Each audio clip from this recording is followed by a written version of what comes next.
नमस्कार मित्रांनो, आज आपण पाहणार आहोत कोकणातील जीवन यावरील एक गोष्ट जिचं नाव आहे निसर्गरम्य कोकण।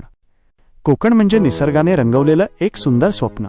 हिरव्यागार डोंगर रांगा, नारळ सुपारीची झाडं, आंब्याच्या बागा आणि अथांग समुद्र यांनी सजलेला हा प्रदेश प्रत्येकाच्या मनाला भुरळ घालतो।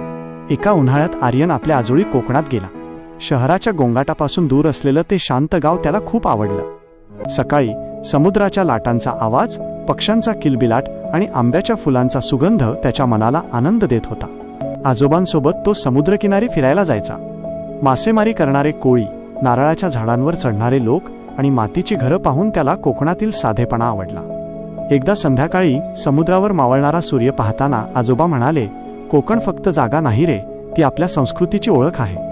सुट्टी संपल्यावर आर्यन शहरात परतला, पण कोकणातील निसर्ग, प्रेमळ माणसं आणि शांतता त्याच्या मनात कायमची घर करून गेली।